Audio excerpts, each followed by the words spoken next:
pendaftar dalam acara ini mencapai 207 peserta yang baru baru join di baru join di Zoom meeting ini mencapai 53 partisipan. Oke, terima kasih kepada peserta yang sudah berkenan hadir dalam kegiatan kami hari ini. Mayoritas merupakan para pustakawan dari berbagai kalangan dan instansi. Perkenalkan, nama saya Mega Anggraini sebagai Master of Ceremony pada acara ini. Bapak Ibu, tema yang akan kita bahas saat ini sangat relevan, mengingat peran strategis perpustakaan dalam mendukung pembelajaran, penelitian, dan pengetahuan di Indonesia. Saya yakin kita semua sepakat bahwa data adalah salah satu aset terpenting dalam pengelolaan perpustakaan. Data yang akurat, terstruktur, dan mudah diakses akan membantu perpustakaan memberikan layanan yang lebih baik kepada masyarakat. Namun, tantangan yang lebih baik kepada namun tantangan dalam mengelola data perpustakaan juga tidak bisa kita abaikan, mulai dari masalah standar hingga keamanan data. Semuanya memerlukan perhatian khusus. Nah, dalam webinar ini, kita akan mendengarkan pandangan dari para ahli melihat praktik terbaik dari perpustakaan di Indonesia. Saya yakin dengan kolaborasi dan komitmen bersama, kita dapat mengatasi tantangan ini dan membuat perpustakaan di Indonesia menjadi lebih baik lagi. Baik Bapak Ibu, agenda atau susunan acara kita hari ini akan dimoderator oleh Bapak Dwi Fajar Saputra selaku dosen program studi Sains Informasi di UPN Veteran Jakarta dan narasumber Bapak Taufik Abdul Ghani selaku Kepala Pusat Data dan Informasi Perpustakaan. Baik Bapak Ibu, untuk intermezzo, host studio, untuk untuk host studio akan melakukan pelatihan di, khususnya pada workshop repository appearance dengan tema be, be the excellent appearance service. Di mana workshop ini kita akan membahas modifikasi tema, aktivasi plugin, cara mendaftarkan indeksasi, dan serta kita akan membuka layanan pasca workshop berupa pendampingan selama 3 bulan oleh tim Post Studio. Nah, workshop akan dilakukan pada tanggal 26 sampai 27 Januari. Bagi Bapak Ibu atau pustakawan yang berminat untuk ikut acara kami atau gabung dengan workshop kami, dapat menghubungi kontak person yang sudah terlampir di flyer kita. Oke, bentar.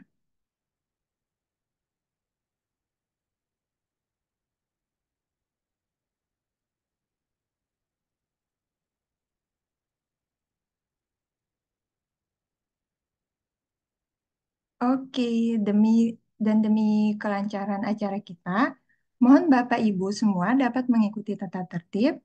Silakan Bapak Ibu agar menyertakan instansi pada nama tampilan Zoom agar memudahkan kita dalam berinteraksi nantinya. Contoh, Mega Anggra ini Strip for Studio. Jadi mohon untuk merename nama Bapak Ibu yang berasal dari instansi Bapak Ibu. Oke, terima kasih yang sudah mengganti username-nya. Kemudian setelah kegiatan berlangsung, dimohon untuk mematikan fitur audio atau mikrofon, terkecuali ketika diizinkan oleh moderator. Baik, tanpa basa-basi lagi, selanjutnya acara kita akan saya serahkan kepada Kang Dudu yang di mana beliau sepertinya sudah hadir di acara kita. Halo Kang Dudu. Halo, Kak. Assalamualaikum. Halo. Waalaikumsalam. Siap, ya, Eh, Kak. iya Kang. Acara selanjutnya Mega over ke Kang dulu ya. Oke. Terima kasih, Mega. Assalamualaikum warahmatullahi wabarakatuh. Selamat pagi, Bapak Ibu. Salam sejahtera bagi kita semua. Alhamdulillah kita bisa berkumpul kembali dalam keadaan sehat walafiat. Di dalam kegiatan pada pagi hari ini, kita mulai terlebih dahulu ya dari segi ide untuk membuat kegiatan ini. Jadi kami dari Voice Studio itu melihat ada beberapa pembahasan yang nantinya mungkin menarik ya untuk bisa dibahas bersama.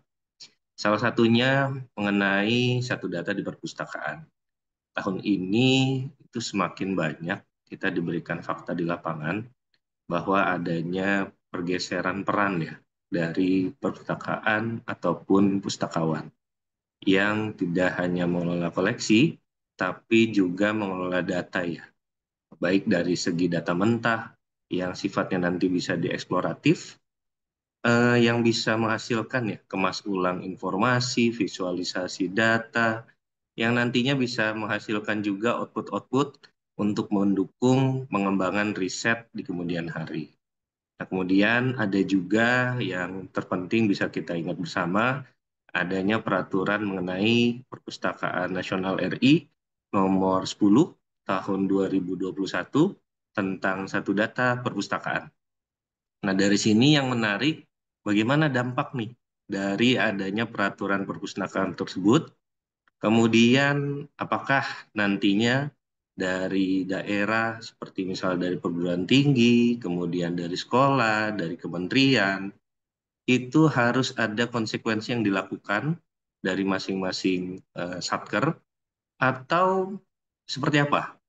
Dan selanjutnya, kira-kira memang Perpustakaan Nasional apakah sudah mempersiapkan juga infrastruktur-infrastrukturnya jika memang dampaknya sudah sampai langsung ke subkoordinator dari Perpustakaan Nasional tersebut. Nah, telah hadir di tengah-tengah kita Bapak Dr. Taufik Abdul Ghani, Magister Engineer Science. Beliau adalah Kepala Pusat Data dan Informasi dari Perpustakaan Nasional Republik Indonesia.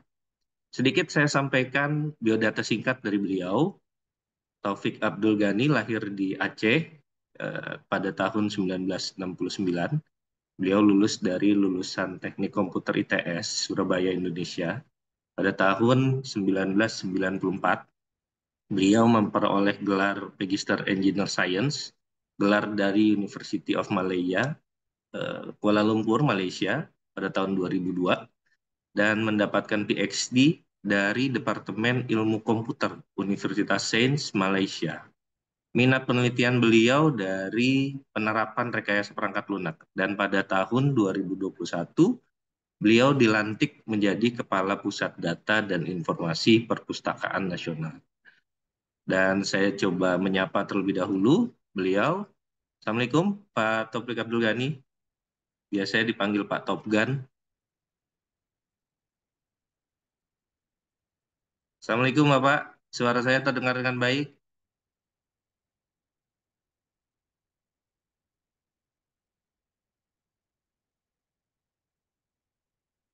Sepertinya ada sedikit kendala ya.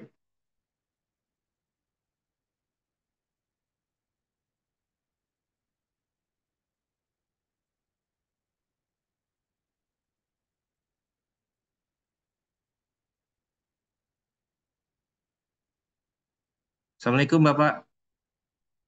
Waalaikumsalam, dengar Pak? Siap. Alhamdulillah. Oke, oke, sorry, tadi saya terhubung ke HDMI. Siap, siap Pak. Ya, Sudah siap Bapak? ya, ya. Baik. Oke, oke, sorry. Untuk mempersingkat waktu, silakan Bapak. Waktu dan layar kami persilakan. Oke, baik. Bismillahirrahmanirrahim. Assalamualaikum warahmatullahi wabarakatuh. Yang saya hormati Pak Dewi Fajar Saputra atau Mas Dudu, Mbak Mega sebagai moderator, tadi Mas Dudu sebagai ketua dari host studio. Dan rekan-rekan sekalian yang telah hadir di sini, terima kasih atas undangan yang telah diberikan kepada saya. Dan eh, katanya berapa 1 jam ke depan ya, mungkin ya, kita coba diskusi. Ini saya pikir nanti lebih banyak pertanyaan aja ya. Saya akan coba sesingkat-singkat mungkinnya, tapi biasanya saya agak susah singkat gitu ya. Jadi dengan membuka banyak pertanyaan ya, akan ya sebenarnya dari sisi kami juga bermanfaat. Kami bisa tahu ya aspirasi dari rekan-rekan penggiat eh, perpustakaan terhadap layanan-layanan secara umum ya dari Perpustakaan Nasional ataupun bagaimana kita memperbaiki data perpustakaan. Terus tadi saya terpancing juga dengan pernyataan Bapak Mas Dudu. Ini Bapak atau Mas Dudu saya panggil?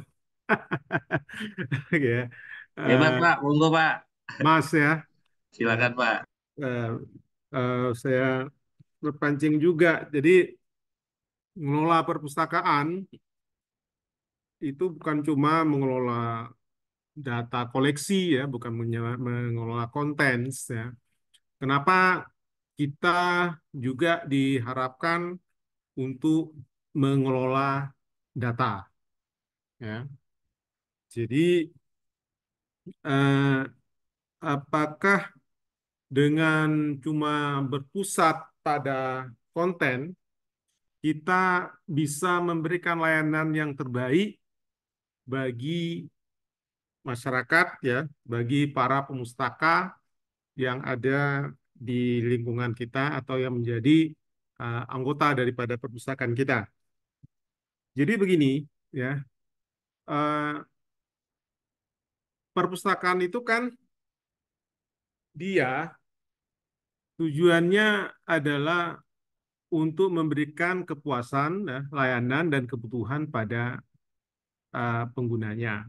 Itu kan tujuan tujuan pokoknya kan, memberikan kepuasan kebutuhannya itu dari sisi yang umum ya. Di samping hal-hal yang lain untuk literasi, untuk minat baca dan banyak sekali yang lain-lainnya. Tetapi kita generalkan adalah untuk memenuhi kebutuhan mereka. Ya. Kebutuhan mereka itu macam-macam dan biasanya tradisionalnya kita mengetahui kebutuhan mereka itu dari mana ya. Kalau dulu susah ya, waktu zaman katalog kartu itu susah karena uh, membuat statistik aja susah ataupun pelayanan lewat model catat-catat membuat statistik itu setengah setengah mati dan hanya simple statistik rata-rata dan jumlah ya. Dan itu tergantikan sewaktu munculnya itu terselesaikan sewaktu munculnya katalog online ataupun layanan sirkulasi online ya, dengan menggunakan komputer. Jadi kunjungan, subjek apa yang disenangi, yang paling banyak buku yang dipinjam, nah itu dengan mudah kita generate. Ya. Terus di situ uh, biasa waktu itu kita melakukan studi tentang keinginan pemustaka itu di mana, itu dengan khusus kita membuat survei. Dan buat survei itu juga susah. Ini kita lagi heboh-hebohnya survei, real count, quick count, kayak gitu ya. Quick count itu adalah survei. Ya. Itu susah ya, dalam sampling dan lain sebagainya. Ya. Terus dan tidak menjangkau populasi. Ya. Walaupun dengan menggunakan komputer yang ada pada kita. Dan dengan uh, pemanfaatan internet di perpustakaan, kondisinya juga berubah. Ternyata pengguna kita itu tidak berasal, tidak datang langsung ke fisik ke perpustakaan kita. Jadi pengguna perpustakaan itu ya bisa mengakses layanan kita itu dari rumah, dari mana saja dengan menggunakan teknologi web. Nah, muncullah pengguna-pengguna virtual. Nah, pertanyaannya bagaimana ya perpustakaan bisa mengetahui ya sejauh mana tingkat ya, penggunaan dari user-user yang berada di remote tersebut. Ya. Kalau dulu sewaktu dia datang untuk membaca, ya, counter device ya, ataupun pustakawan mencatatnya secara manual, langsung menangkap, ada penambahan, ada apa, begitu, ya. Dan sekarang, ya, itu mereka melakukannya dari rumah dan tidak berhadapan berhubungan langsung dengan pustakawan.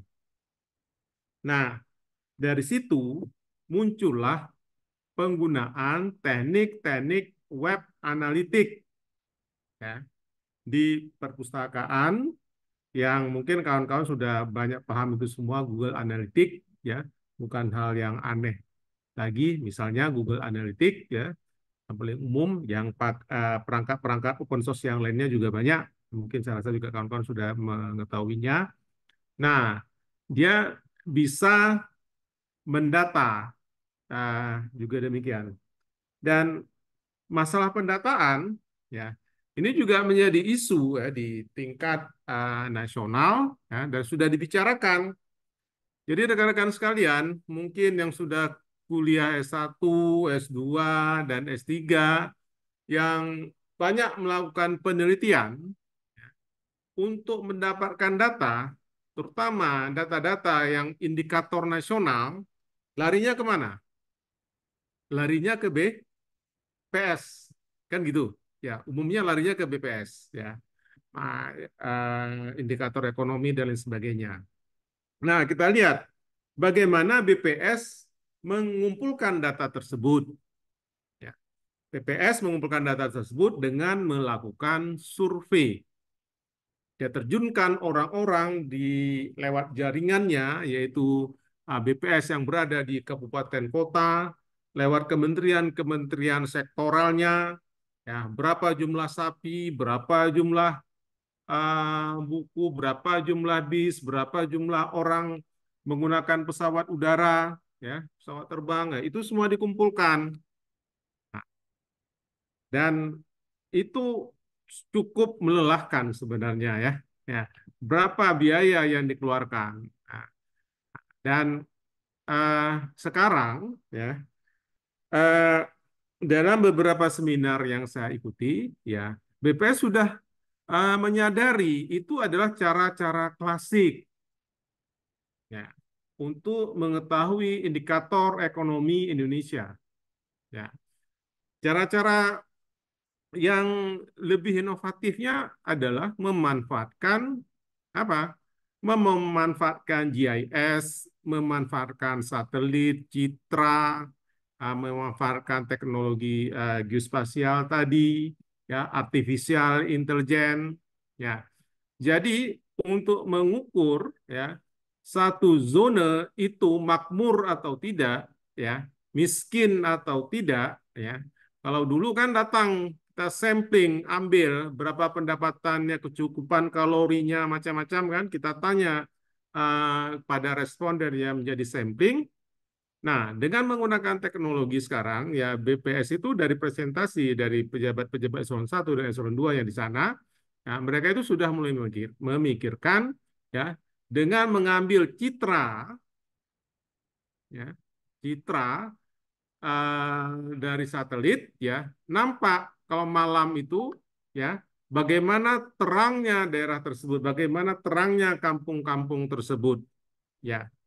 Nah, jadi itu secara real time, lalu dengan pengolahan citra, ya, didapatlah, ya, kalau dia warnanya terang, berarti daerah tersebut cenderung makmur gitu.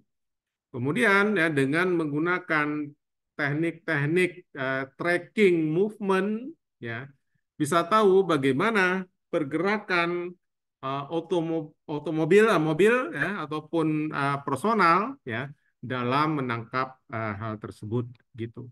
Dan nah, inilah ya apa yang terjadi sekarang ya dalam manajemen data, termasuk juga pengambilannya. Semuanya itu nanti akan berubah, ya. Nah, tetapi lagi-lagi ya seperti yang BPS itu tadi harus ada regulasi yang mengakui bahwa big data ya artificial intelligence itu diakui sebagai komponen sistem dari ya pembangunan statistik nasional. Nah, itu kan perlu kebijakan dan Undang-Undang Statistik Nasional belum menyebutkan itu. Oke, balik lagi ke perpustakaan. Ya, kenapa perpustakaan itu perlu data? Ya, dan ini terutama ya kepentingannya ini mungkin lebih banyak besar kepada perpustakaan pemerintah, ya, terutama di dinas, ya, di kabupaten, provinsi, dan di perpustakaan nasional sebagai pembina. Ya. Sebagai pembina, ya kita harus tahu ya bagaimana profil objek yang dibina, kan gitu. Ya, kalau tidak kita tahu profil objek yang dibina, ya berarti kita melakukan perencanaan pembinaan itu secara apa? Tutup mata, ya, blind walk, ya, orang buta, mereka-reka dia gini. Akhirnya apa yang terjadi? Ya, kita tidak tahu densitas buku per wilayah itu yang sudah terdistribusi itu bagaimana. Akhirnya, sewaktu kita drop buku, hanya di zona-zona itu saja.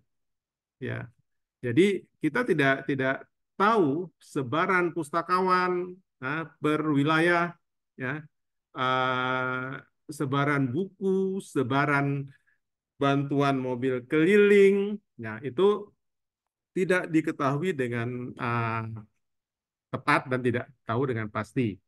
Nah, makanya ya harus ada satu data perpustakaan Indonesia yang digagas ya oleh Perpusnas sebagai amanat dari satu data Indonesia ya ataupun SDI ya.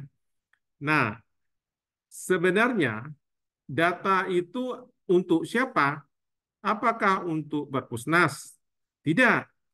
Ya, bukan cuma untuk Perpusnas. Dan untuk apa Perpusnas itu mengumpulkan data?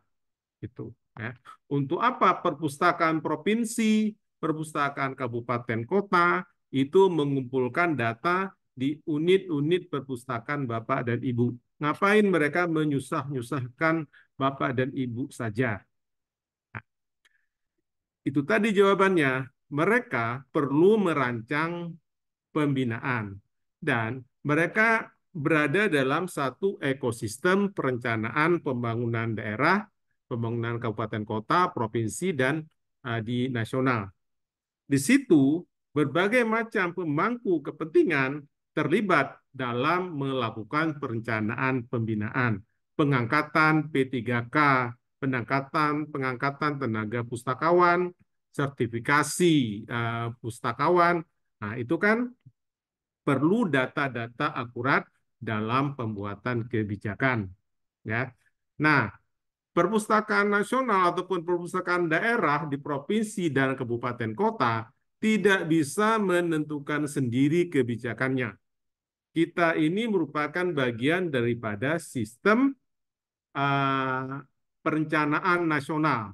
Di situ ada Bappenas, ya, di situ ada Bappenas atau Bapeda, kalau di provinsi dan tingkat kabupaten kota. Di situ ada biro pembangunannya, ya, kalau di provinsi. Kemudian di situ ada Kementerian Keuangan atau biro keuangannya sebagai pengeksekusi anggaran, ya. Dan mereka itu menerima usulan bukan dari Perpusnas saja, bukan dari perpustakaan saja. Mereka itu menerima usulan dari berbagai macam dinas dan kementerian lembaga yang lainnya. Dan perencanaan pembangunan itu tidak akan menjadi masalah kalau anggarannya banyak. Semuanya itu bisa diberikan apa saja yang diusulkan. Itu nggak ada masalah. Constraint-nya itu adalah apa? Dana itu batas setiap tahunnya. Maka dikenallah prioritas, maka dikenallah evaluasi. Dan untuk dievaluasi itu perlu apa? Ya, perlu argumentatif, perlu justifikasi pentingnya, ya. Kemudian kalau apa itu namanya, perlu angka-angka, ya, angka-angka penyebaran. Nah, kalau orang perpustakaan cuma ngurusi koleksi saja, apakah dia bisa menjawab pertanyaan dari anggota dewan? Apakah dia bisa menjawab pertanyaan dari kepala Bapeda ataupun kepala Bappenas? Apakah dia bisa menjawab pertanyaan dari Biro Perencanaan Kemenristek Dikti, ya, bisa menjawab dari bagian bidang perencanaan dari Dinas Pendidikan dan Kebudayaan? Nggak bisa jawab.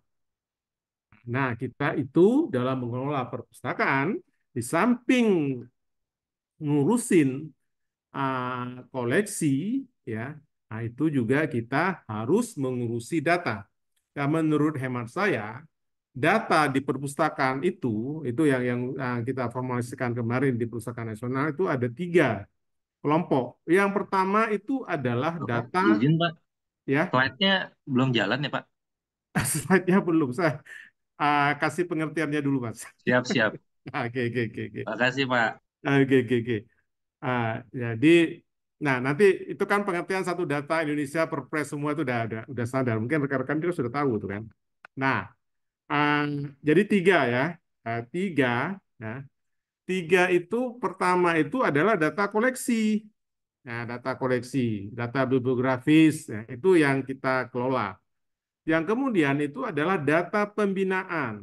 Semua perpustakaan itu harus punya data pembinaan, ya, data pembinaan ya menyangkut dengan statistik, ya, uh, profil dari uh, pustakawannya, profil daripada penggunanya, jumlah jumlah kunjungan. Nah, itu merupakan data-data yang diperlukan untuk pembinaan dan pengembangan perpustakaannya sendiri. Kemudian data tata kelola, menyangkut dengan uh, apa itu namanya, anggaran dan lain sebagainya. Ya, jadi ya kita akan masuk ke dalam slide sekarang. Jadi pertama saya ingin menanamkan kenapa ya perpustakaan itu mengurusi data. Ya, di sini bukan data yang untuk diberikan kepada pemustaka yang kita bahas di sini. Ya, yang tadi yang Pak Dudu, Mas Dudu ceritakan data yang diberikan kepada orang yang melakukan penelitian. Tetapi fokus ini adalah data supaya kita itu bersaing, kita itu lebih kompetitif, kita itu tidak kalah di DPR, kita itu tidak kalah di Bappenas, kita itu tidak kalah di rektorat, kita itu tidak kalah di dinas. Nah, itu ya. Jadi kita tidak di situ, di dalam gelanggang itu kita tidak mengandalkan koleksi, ya. Kalau bukan, kita tidak mengandalkan koleksi kita bagus gini gini gini gini, berapa load daripada perpustakaan, berapa beban daripada perpustakaan, itu yang kita suarakan. Makanya diperlukan manajemen data perpustakaan. Oke, nah slide-nya standar aja ya, menuju data perpustakaan Indonesia, ya. Jadi ini, ya. Nah, yang tadi, ya. Nah, inilah yang terjadi di DPR dan Bappenas, di rektorat, ya, rapat dengan kepala biro, rapat dengan rektor, ya. In God we trust. Sama Tuhan kami percaya. Ya, kalau Bapak mau bawa sesuatu yang lain, ya, harus bawa data. Kalau Bapak mau yang lain, ya, itu harus bawa data. Ya. Nah, data dalam pembangunan. Data diperlukan untuk tahapan pembangunan, ya. Jadi perencanaan, pelaksanaan, evaluasi, dan pengendalian. Saya rasa semuanya itu sudah paham, ya. Kemudian eh, data itu perlu dikelola, ya. Jadi memastikan data yang diperlukan, ya, yaitu akurat, mutakhir, terpadu, dapat dipertanggungjawabkan, mudah diakses, dibagi pakaikan, dikelola secara seksama, terintegrasi, dan berkelanjutan. Nah, ini ya kita mengupayakan data kita bisa memenuhi unsur-unsur tersebut. Ya, ini eh, data kita memang dulunya itu memang udah carut marut begitu ya. Ya. Dan keluarlah Peraturan Presiden Republik Indonesia Nomor 39 Tahun 2019 tentang Satu Data Indonesia, sebuah kebijakan tata kelola data pemerintah untuk menghasilkan data yang akurat, mutakhir, terpadu, dapat dipertanggungjawabkan, serta mudah diakses, dan dibagi pakaikan. Nah, yang terakhir itu yang menjadi kunci, dibagi pakaikan. Apa yang terjadi ya selama ini dan sebelum tahun 2019 ya, data itu adalah sudah cukup sepanjang saya punya. Ya, semua yang diperlukan untuk saya bekerja, untuk saya menjalankan tupoksinya, instansi saya, perpustakaan saya, kantor saya sudah bisa memenuhi ya terhadap data yang kami hasilkan dan kami yang miliki, itu sudah cukup. Sudah cukup. Dan sekarang kita itu berada dalam satu ekosistem. Ekosistem perpustakaan bergantung pada DPR. Ekosistem perpustakaan bergantung pada Bappenas, bergantung pada Bapeda, bergantung pada Dinas Pendidikan. Ya, nggak bisa berdiri sendiri. Ya. Nah, kemudian maka dibagi pakaikan. Ya, kita punya data, tetapi waktu kita kasih ke orang lain itu dia bingung baca data kita, nggak ngerti baca data kita. Nah, perlu ya ada sarana untuk menjaga interoperabilitas data. Itulah yang akan diadres oleh Satu Data Indonesia.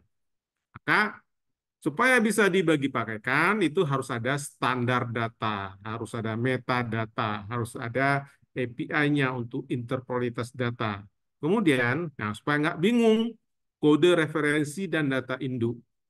Kita tahu semua sekarang, Indonesia aja sekarang ya data wilayahnya itu masih ada yang data BPS, ada yang data Kemendagri itu ya.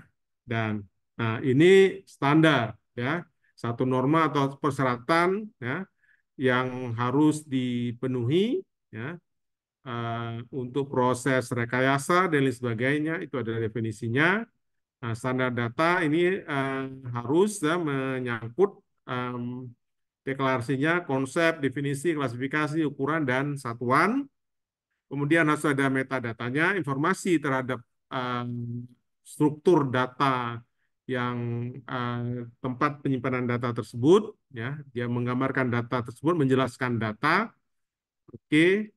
Kemudian ya interoperabilitas data, ya, menghubungkan antara satu dengan yang lainnya, dia harus ada kode referensi, ya, supaya sewaktu kita memberikan data kita ke orang lain, nah itu tidak kacau.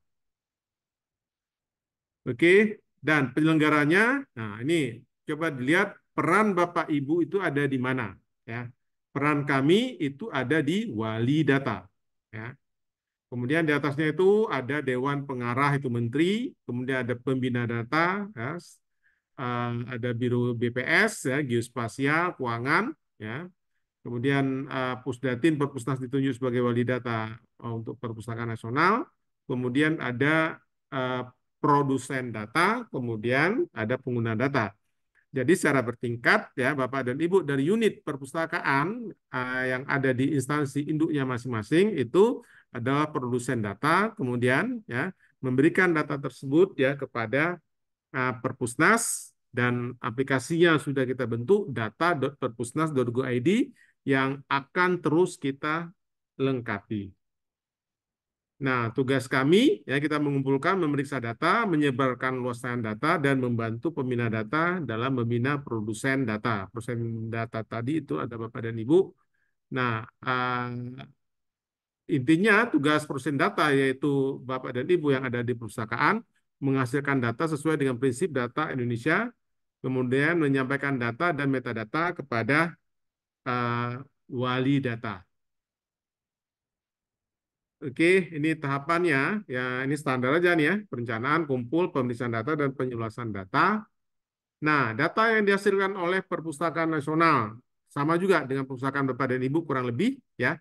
Kita ada data bibliografi, kita ada data konten, kita ada data kapasitas, data penggunaan, kita ada data survei, dan analisis, kemudian ada data manajemen, ya, Perpusnas. Ini Bapak dan Ibu juga saya pikir apapun perpustakaannya ya pasti memiliki ya keenam data tersebut. Ya pertanyaannya apakah Bapak sudah menyimpannya data tersebut dalam satu database, satu table penyimpanan yang sistematis gitu ya.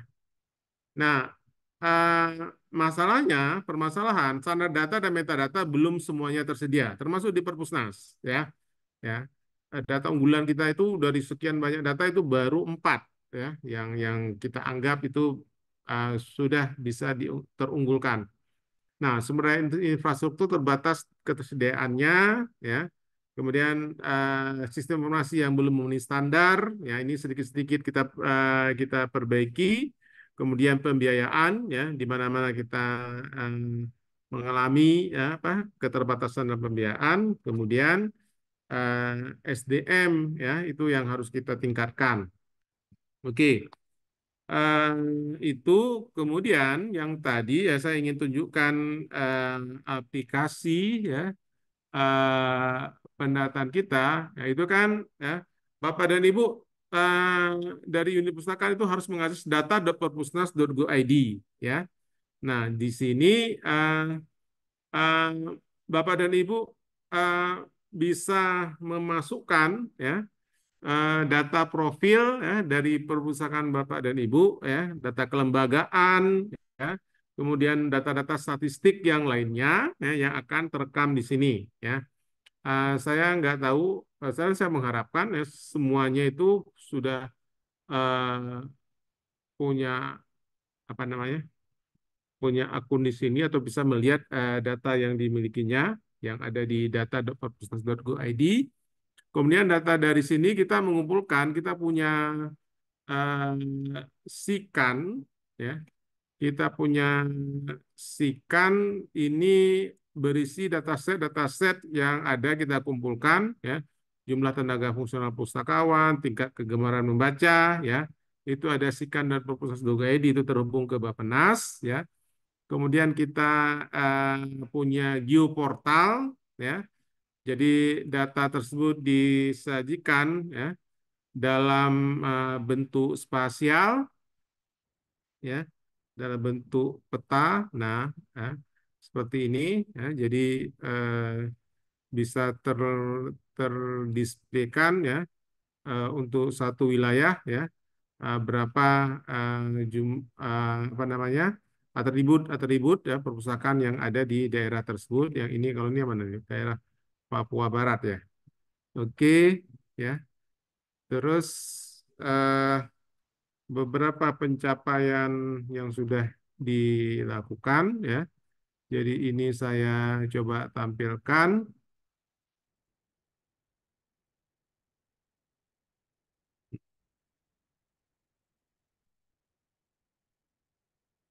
Nah, kita ya ini ya, ini dari apa namanya? Tujuan akhir single truth, single source of the truth ya. Jadi sebagai satu pusat kepercayaan ya. Dan ini merupakan bagian daripada reformasi birokrasi yang sedang dijalankan oleh pemerintah dari tahun 2010 ya. Dan ini merupakan pencapaian daripada Perpusnas ya. Nilai kita 68,75 ya untuk kesiapan kita dalam menerapkan satu data Indonesia ya. Ini kita baru dapat penghargaan, kita menjadi nomor 2 terbaik ya dari data statistik sektoral ya. Nilai kita 3,52 sangat baik ya. Yang pertama itu ada PP apa namanya? PPATK ya. Kemudian yang ketiga itu Kemensos ya. Oke, yang untuk 2024 ya kita akan coba itu lagi ya. Eh, saya pikir ini dulu ya presentasi oral ya ditambah dengan slide saya ya. Semoga bisa menggambarkan ya apa yang peran ya, dari Bapak dan Ibu dan bagaimana ya Perpusnas ya memulai ya dan akan terus ya, mengembangkan ya, satu data ini bekerja sama dengan yang paling banyak ini kami akan bekerja sama dengan Kemendikbud ya karena Kemendikbud ya memiliki resources perpustakaan yang sangat banyak dan mereka juga di sana punya sistem ya, pendataan di mana perpustakaan merupakan satu subsistem yang bisa menjangkau hampir semua perpustakaan yang ada di sekolah. Oke, Pak, lebih dan kurang saya mohon maaf ya. Mungkin bisa kita lanjutkan dengan tanya jawab. Baik, terima kasih Pak Topik. Alhamdulillah ya, sudah banyak sekali yang disampaikan sama beliau. Kita apresiasi terlebih dahulu Bapak Ibu apa yang sudah disampaikan oleh Bapak Kapus. Selanjutnya eh, saya menarik dari memulai dulu mungkin ya dari sisi saya mungkin Pak Ya, untuk bisa kita berangkat dari segi diskusi ya. Yang pertama pastinya berarti dari segi infrastruktur perpustakaan nasional juga sudah mempersiapkan dengan baik ya Pak ya. ya, Beragam misalnya regulatifnya, kemudian juga latar belakangnya dan juga hal-hal teknis sekalipun. Nah, cuma ada beberapa yang masih belum begitu terlihat nih Pak. Misalnya dari segi kalau dari sisi kami itu misalnya kami sebagai eh, providernya atau suppliernya seperti itu ya Pak. Nah, nanti teknisnya apakah akan diberikan akun tersendiri atau memang akan ada semacam bimbingan terlebih dahulu ya? Karena yang kalau saya lihat dari data.perpusnas.go.id ini dominannya memang dari rekan-rekan dari Perpustakaan Nasional ya untuk data yang tersedia. Nah, apakah memang selama ini sudah ada yang dari bawah ataupun subkoordinator? Ada yang sebentar. Oke, ada yang bocor dikit. Sip. Jadi dari subkoordinator Perpustakaan Nasional misalnya. Nah, kemudian pertanyaan berikutnya saya coba mau sampaikan dari rekan-rekan dari perpustakaan perguruan tinggi, apakah tersedia juga dataset-dataset yang nantinya bisa digunakan untuk kebutuhan eksploratif dari penelitian. Contohnya misalnya yang berkaitan sama data-data mentah, kemudian data-data tersebut nanti bisa juga digunakan entah itu di dalam preprint server ataupun digunakan buat kebutuhan publikasi. Mungkin dari dua pertanyaan itu dulu, Bapak. oke. Ah, baik untuk ini masih share nggak lagi ya? Bentar. Oke, sip. Ya, baik. Monggo, Pak. Saya akan mencoba menjawab ya. Jadi eh, ini memang tahap pertama itu dari tahun 2021 kita membangun ini kita menggunakan prinsip berbasis wilayah. Ya. Jadi semua perpustakaan itu ya tunduk dia ke eh, wilayah di sini kan adalah wilayah pemerintahan ya ke provinsi dan kabupaten kota. Ya. Nah, jadi mungkin dari evaluasi kami tidak begitu leluasa, ya, tidak begitu besar akses bagi perpustakaan, nah, dan unit perpustakaannya, bukan dinasnya, dalam melakukan updating data. Nah, jadi mereka harus melapor dulu, harus menunggu verifikasi dulu, kan gitu kan, nah, secara berjenjang. Nah, ini tahun ini kita setelah 2 tahun, Nas, kan udah kita evaluasi, rencana ya, ini kita akan memberikan porsi yang lebih besar lagi, tetapi tetap terkendali, ya, tetap terkendali kepada perpustakaan-perpustakaan untuk memangkas birokrasi berjenjang yang terlalu tinggi, sehingga bisa lebih leluasa dalam melakukan updating data. Ya. Jadi eh, nggak perlu lagi terlalu banyak berkoordinasi dengan perpustakaan di wilayahnya masing-masing. Ya. Jadi eh, itu ya penyempurnaan yang akan kita lakukan di data.perpusnas.go.id. Kemudian untuk kebutuhan yang eksploratif, ya, ya perpustakaan nasional sangat banyak saya rasa ya membantu proses penelitian untuk memanfaatkan data dan layanan yang ada di perpusnas, ya, baik itu dari dalam maupun dari luar negeri. Jadi permintaan yang paling simpel itu ada permintaan statistik, berapa peminjaman, berapa pengembalian, ya, ya simple statistik deskriptif, ya, itu sangat sering kami berikan. Dan kadang kala dan sebenarnya ada juga di data.perpusnas.go.id, ya. Tapi mereka juga tetap mengirim surat gitu, mungkin sebagai bukti eviden atau apa, ya kita juga tetap melayaninya. Terus yang kedua, bukan simple statistik deskriptif, tetapi merupakan hasil kajian. Hasil kajian yang ada dua, hasil kajian unggulan yang ada di Perpusnas, yaitu IPLM dan TGM. Ya. Dan itu setiap tahunnya itu kita dan kita ke mana-mana, kita letakkan juga di website, dan saya lihat hasil itu banyak dikutip di Google Scholar tuh kalau kita lihat ya, banyak di site. Artinya apa? Ya, penelitian-penelitian yang berhubungan dengan literasi, ya, dengan perpustakaan, ya, itu banyak memanfaatkan data yang dikaji oleh Perpusnas, dan data tersebut juga sudah masuk ke dalam buku statistik Indonesia yang diterbitkan oleh BPS ataupun buku Indonesia dalam Angka yang lebih populernya. Jadi itu mulai tahun 2000 berapa? 2021. Ya, 2021 ya. Kalau sebelumnya data Perpusnas itu nggak masuk ke dalam ke BPS karena tidak memenuhi standarnya BPS, ya.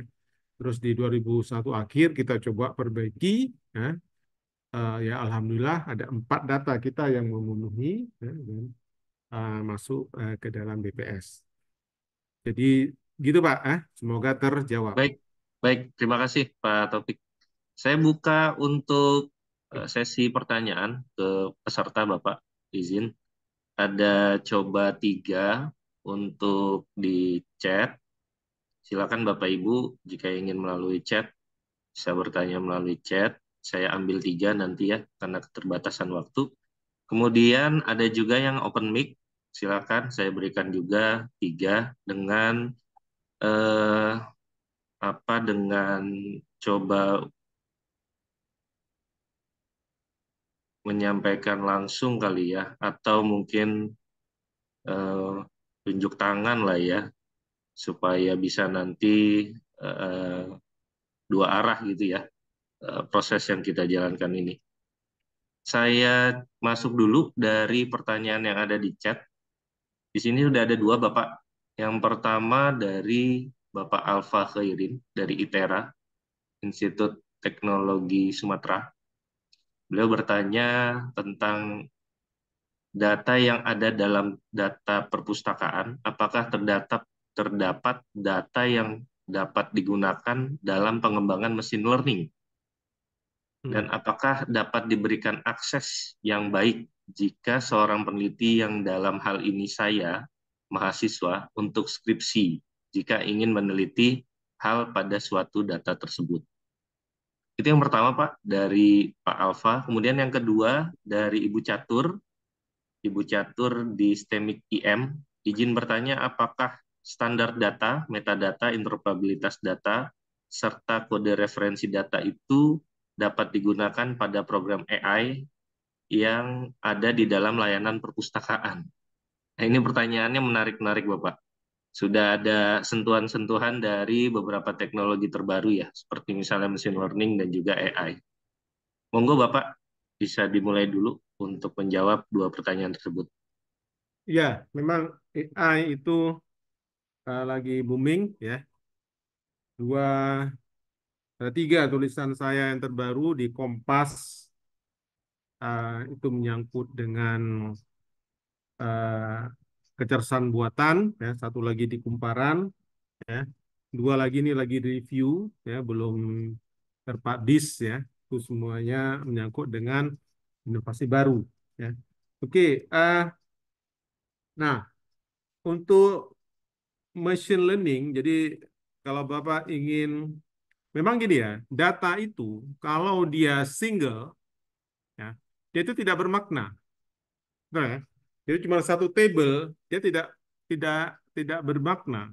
Dan data misalnya Jawa Timur menghasilkan beras sekian ribu ton, itu greget nggak, bermakna nggak? Kurang kan? Kurang ya Pak? Nah, kurang. Ya, data itu lebih greget, lebih bermakna, lebih uh, menyentuh emosional dari Pak Gubernur atau yang lainnya bila disebutkan bahwa beras Jawa Timur adalah 50% dari stok nasional, misal. Nah, jadi data itu harus kita relasikan. Kalau kita hanya menyorakan satu data, nggak ada gunanya. Jadi Bapak dan Ibu, ini banyak dari perguruan tinggi ya. Ya. Kalau Bapak dan Ibu ngomong ke rektor, ya, jumlah pengunjung perpustakaan tahun ini adalah 1.500 mahasiswa yang berkunjung ke perpustakaan. Ya, Pak Rektor, apa maknanya? Jumlah buku yang dipinjam adalah 5.000 eksemplar. Apa maknanya? Ya, nah, akan lebih bermakna kalau Bapak dan Ibu mengatakan, ya, dari misalnya 10.000 koleksi perpustakaan kami, ya, yang dipinjam itu, yang disentuh oleh mahasiswa ada 9.000. Gitu. Jadi daripada mengatakan, jadi harus ada pembanding. Nah, dengan demikian, Pak Rektor, ternyata memang kurang buku kita. Dari 9.000, dari 10.000, 9.000-nya dipinjam. Nah, berarti ini sudah bisa kita beri lagi yang baru. Gitu. Nah, jadi, nah ini semua dalam apa itu? Dalam kompleksitasnya itu bisa diolah dengan machine learning untuk menggali ya profil ya, daripada menganalisis, menghubungkan, mencari pola, ya, mengcluster daripada data-data yang ada di perpustakaan. Dan menjawab yang tadi di data.perpusnas.go.id, ini kan dalam tahap pembangunan. Problemnya, saya terus terang aja ya, problemnya itu adalah ya Problem pertama Perpustakaan Nasional sewaktu pertama sekali saya memegang data ini di tahun 2021 adalah kita tidak tahu, kita tidak lengkap ya, memiliki data perpustakaan. Artinya apa? Dari segi counting ya. Perpustakaan yang ada di dalam database itu sekitar 120.000 ya. Sementara di mana-mana diklaim di Indonesia ini ada 164.610, tetapi yang bisa kita pertanggungjawabkan itu adalah 120. Yang lainnya data itu nggak ada. Jadi sudah kita cleansing, kita bersihkan segitu. Nah, itu kan jadi tantangan. Nah, dalam 2 tahun ini, pertama, kami menaikkan, ya Alhamdulillah sekarang sudah terkumpul jumlah perpustakaan itu 178.000. Ya, kan? Nah, itu adalah kita mengejar sisi kuantitas. Problemnya lagi adalah kualitas data. Banyak data yang bolong-bolong, tidak diisi. Jumlah pustakawannya nggak ada, ini yang nggak ada. Nah, semuanya berarti kan ini kan menyulitkan di dalam mengaplikan machine learning, walaupun ya keunggulan daripada AI itu dia bisa melakukan proses datanya tidak lengkap. Tapi tentu saja nanti akan terjadi apa? Ya, tingkat error yang besar dengan menggunakan penghampiran-penghampiran. Jadi ya bisa Pak, banyak yang bisa kita tarik ya dari data-data yang ada di machine learning ataupun data-data di data.proses.go.id ataupun di uh, data lengkap dari hasil kajian kami. Data lengkap dari hasil kajian kami itu akan diberikan kalau ada permintaan ya. Nah, yang di laporan itu kan cuma data statistik ya, laporannya aja kan. Nah, tapi kalau Bapak ingin merelasikannya, ya, mengolahnya sendiri sesuai dengan tujuan riset Bapak, nah, itu bisa meminta ke Perpusnas. Oke, terus yang kedua, saya nggak tahu arahnya kemana nih, API kode referensi untuk AI, ya. Ya. Jadi arahnya kemana nih ya? Jadi kayak semacam apakah memang sudah memiliki best practice ataupun panduan, baik dari segi standar metadatanya, panduan di dalam interoperabilitasnya. Contoh misalnya dari supplier perpustakaan di bawah Perpusnas misalnya Pak. Nah dari sana apakah ada satu aplikasi tersendiri yang nantinya mungkin bisa diberikan atau disuplai ke dalam Perpusnas sebagai provider datanya gitu Pak. Jadi ada jenjang gitu di dalam melakukan proses interoperabilitasnya. Konteks seperti itu yang coba saya tangkap memang berkaitan sama panduan-panduannya.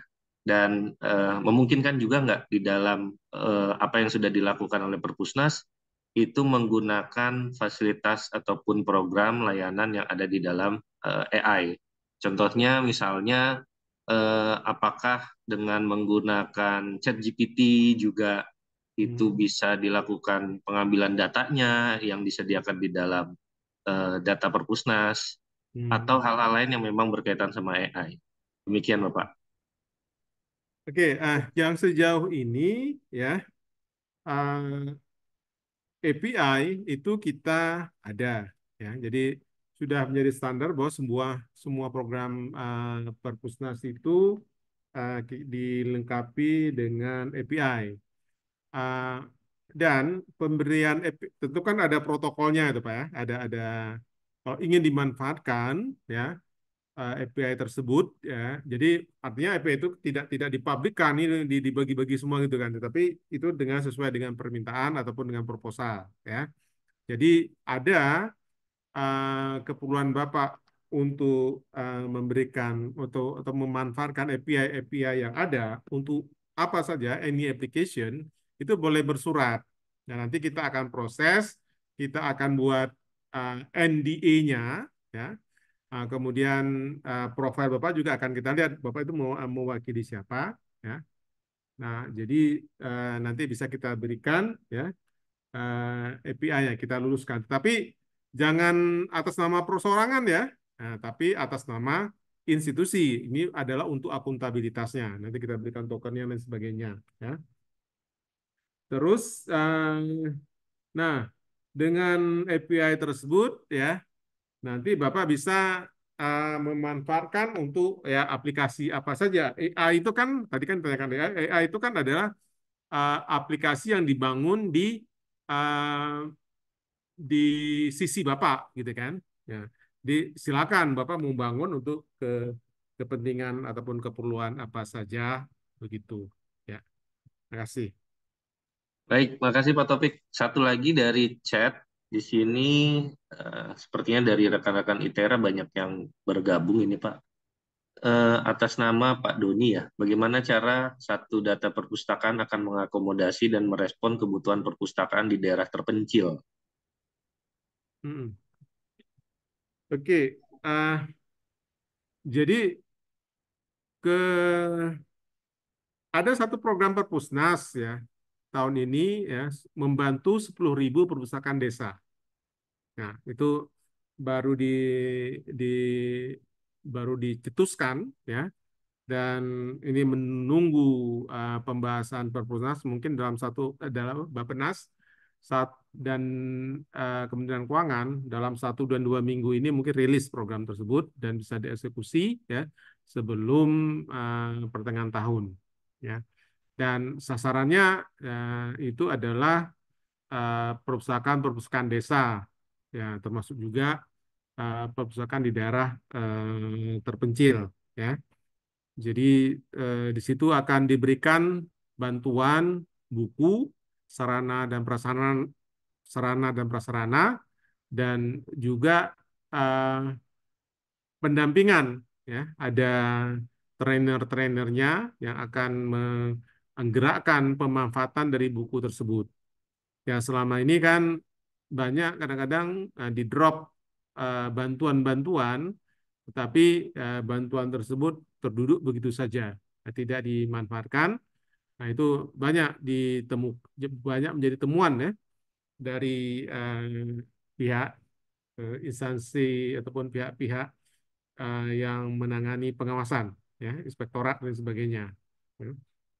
Jadi itu program Perpusnas dan di sisi pendataan ya kita coba akan berbenah diri juga ya untuk mengakuratkan atau mendatabasekan bantuan yang pernah diberikan ya.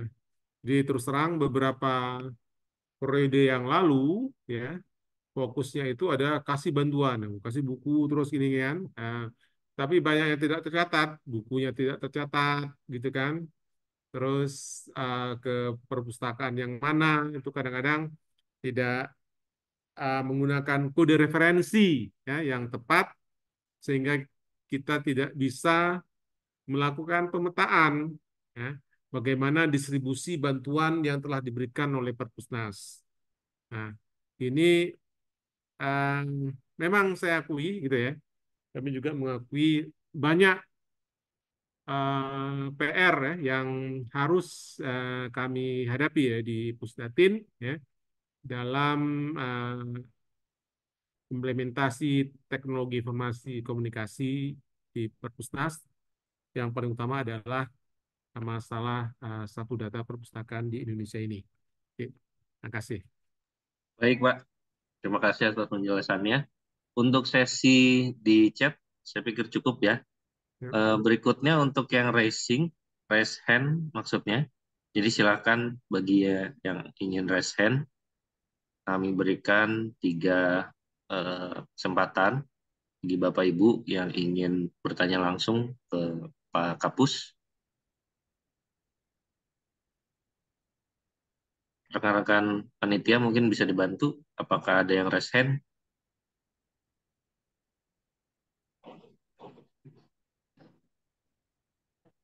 Di sini banyak sekali Bapak ketika kita sampaikan ide mengenai satu data perpustakaan, ini eh, bisa terkategori tertinggi ya dari webinar-webinar yang kami selenggarakan Pak.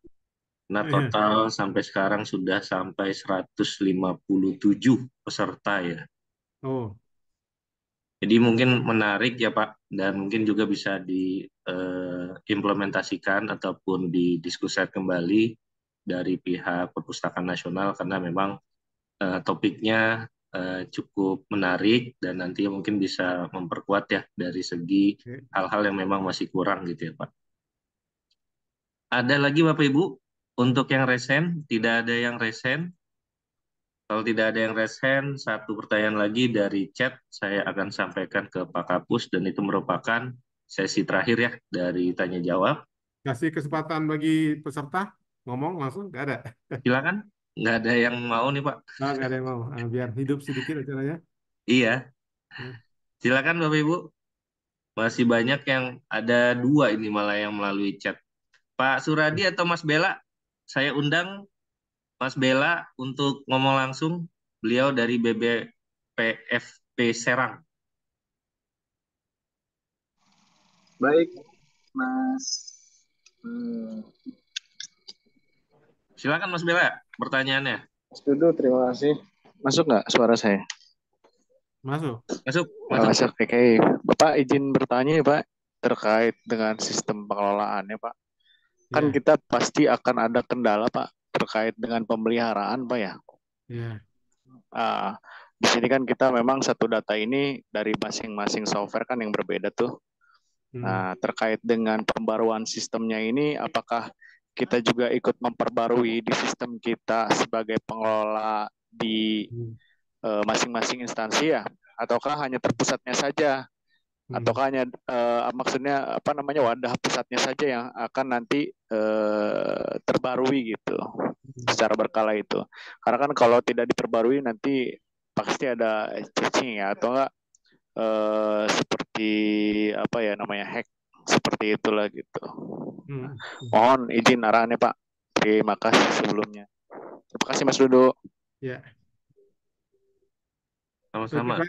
BBPVP ini apa ya? Badan apa? BBPVP Serang, Balai Besar Pelatihan Vokasi dan Produktivitas Pak.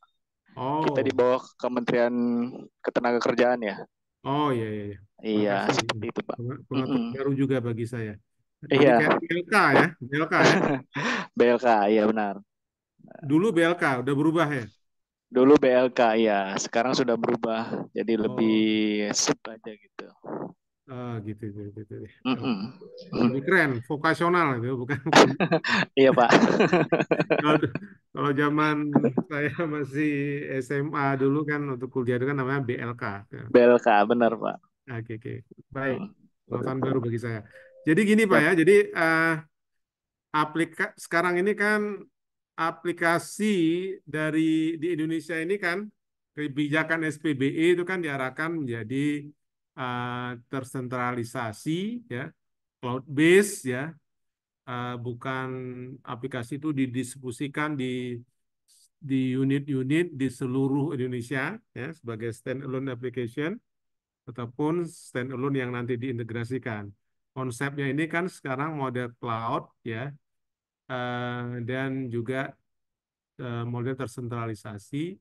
Jadi program pendataan ini ya kita eh, dulu pernah ya tahun 2000-an mungkin ya 2000-an aplikasi pendataan ini kan dibagi-bagi ya. Tapi sekarang nggak lagi seperti itu ya. Kita mengembangkan web application ya yang ada di pusat di Perpusnas. Jadi pengguna baik dari perpustakaan wilayah provinsi dan kota ya kabupaten kota itu tinggal login ya langsung masuk ke profilnya masing-masing ya menginputkan eh, data yang bersesuaian. Jadi eh, modelnya seperti itu Pak. Jadi di sisi Bapak nggak perlu ada investasi ya, nggak perlu ada maintenance ya, ya cukup login dan memasukkan. Kemudian ada lagi nanti akan kita kembangkan aplikasi umum ya berjenis cloud ya juga eh, ya hampir sama juga tapi ada bedanya sedikit ya. Nanti Bapak bisa memanfaatkan aplikasi katalog online yang di cloud ini ya. Bapak di sana di daerah hanya sebagai klien, ya. Tetapi kalau Bapak ingin mengembangkan sendiri, ya, walaupun itu bukan di, terutama kalau kalau pemerintah, kalau punya perusahaan pemerintah, tidak dianjurkan oleh pemerintah pusat, ya. Tapi kalau Bapak punya alasan yang kuat sendiri, Bapak bisa menggunakan aplikasi sendiri. Nanti kita akan usahakan program aplikasi Bapak itu, ya, bisa kita tarik ke katalog induk nasional kita, ataupun terharvest misalnya itu ke Indonesia OneSearch, ya, yang ada di Perpustakaan Nasional. Dan masalahnya sekarang, ya, eh, banyak di daerah-daerah itu, ya, yang yang sistem informasi perpustakaan itu tidak online, tidak ada internetnya, ya, sehingga tidak bisa terkoneksi dan aplikasi data-data katalognya itu tidak terupdate, ya, dan itu jadi satu masalah juga di Indonesia OneSearch itu, ya, banyak yang mendaftar, tetapi karena tidak ada koneksi internet yang tetap, ya, sehingga data-data koleksinya itu tidak terupdate dengan baik, dan itu merupakan salah satu tantangan, ya, bagi kita di perpustakaan. Ya, kami solusinya itu adalah membangun apa itu namanya portal membangun aplikasi yang berbasis cloud tersebut, ya, yang bisa mengakomodir Bapak itu nggak perlu melakukan perawatan lagi. Jadi seperti itu kurang lebih jawabannya. Terima kasih, Pak. Ya, makasih Mas Bella. Terima kasih Pak Topik atas penjelasannya. Satu lagi tadi Pak Suradi, berkenan buat langsung on mic Bapak. Tidak ada. Saya buka kembali untuk yang bisa langsung diskusi langsung oleh Pak Topik. Masih ada 2 kesempatan yang bisa Bapak Ibu dapatkan.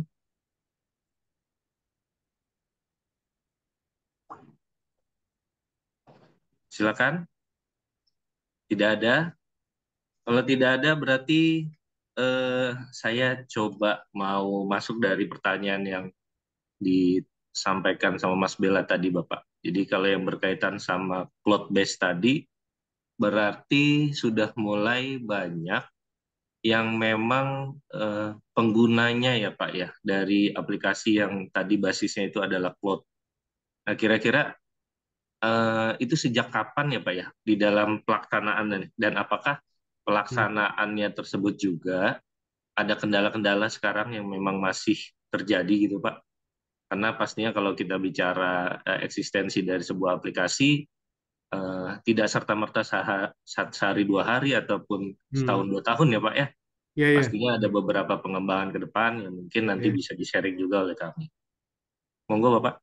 Nah, memang Perpusnas sedang mengembangkan berbasis cloud, dan ini baru tahap sosialisasi, ya, dalam skop yang kecil, ya. Kita ingin fokus, ya, jadi kita belum sosialisasi dalam skop yang lebih besar, jadi hanya kepada experience user saja, ya, yang terbiasa dengan sistemnya Perpusnas. Itu sudah kita buat sekali.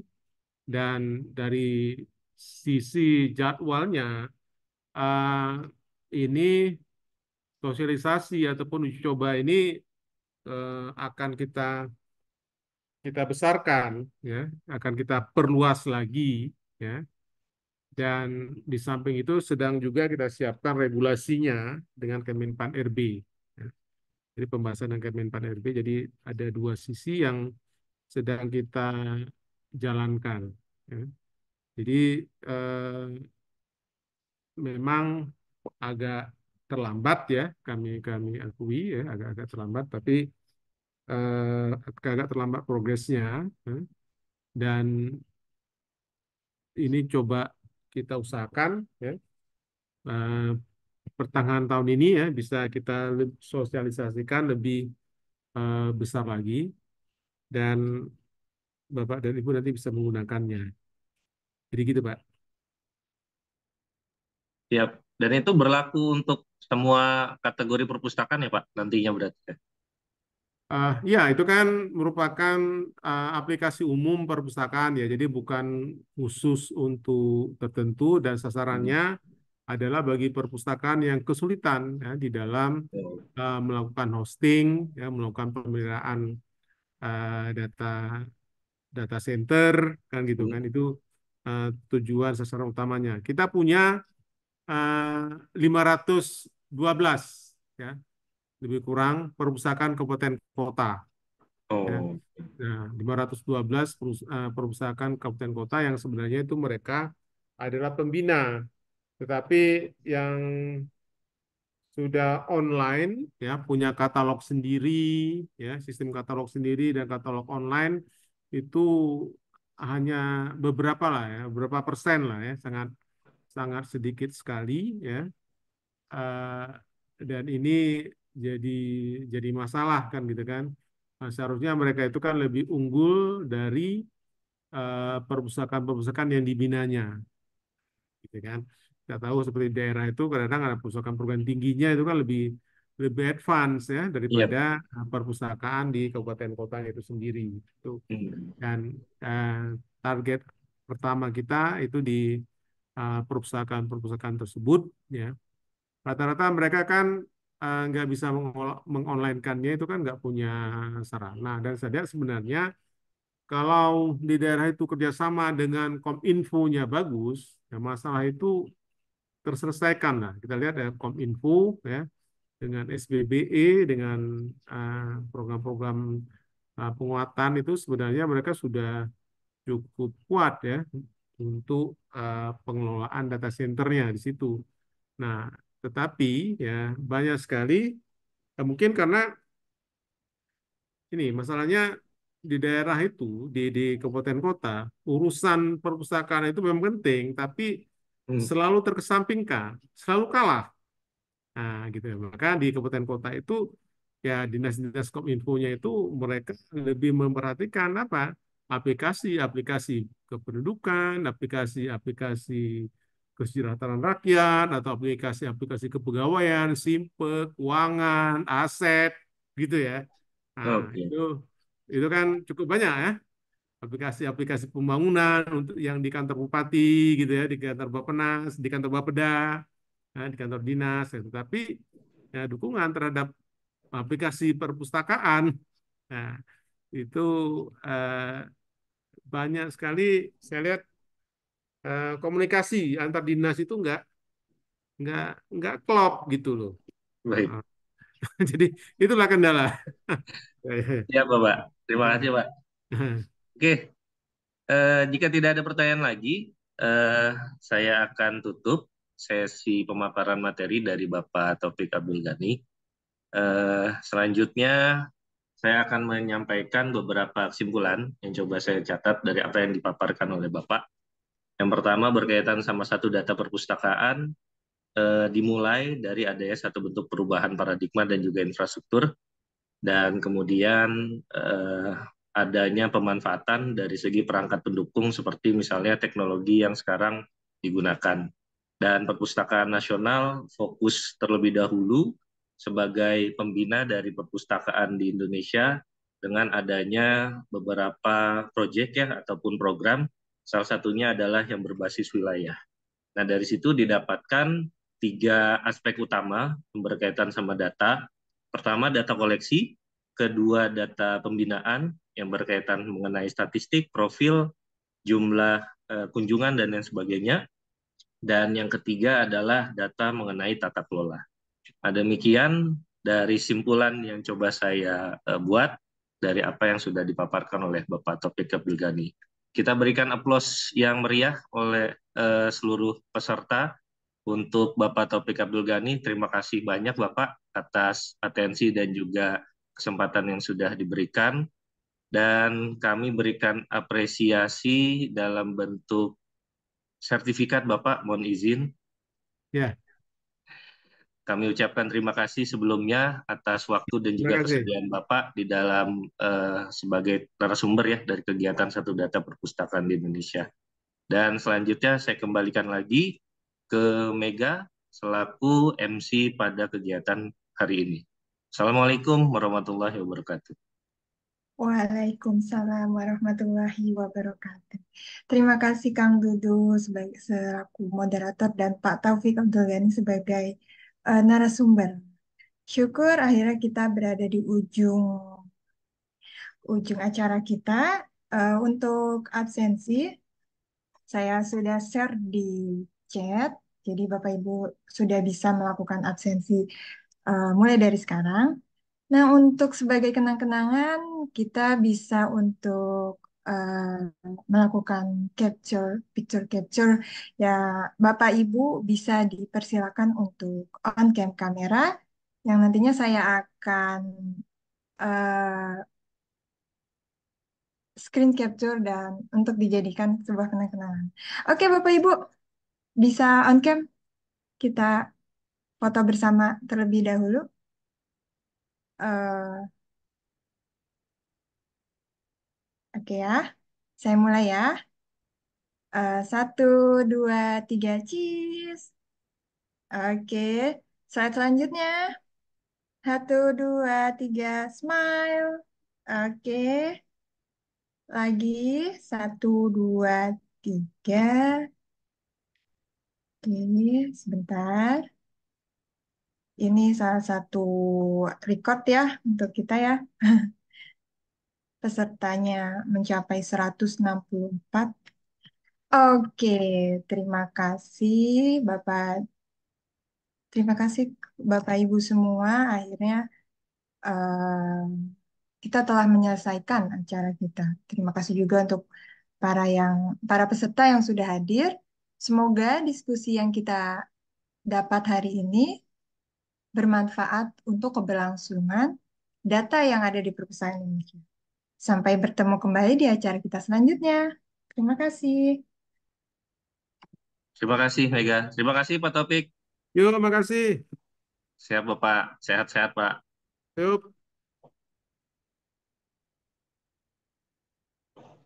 Bapak Ibu, kami izin end meeting for all. Terima kasih. Assalamualaikum warahmatullahi wabarakatuh.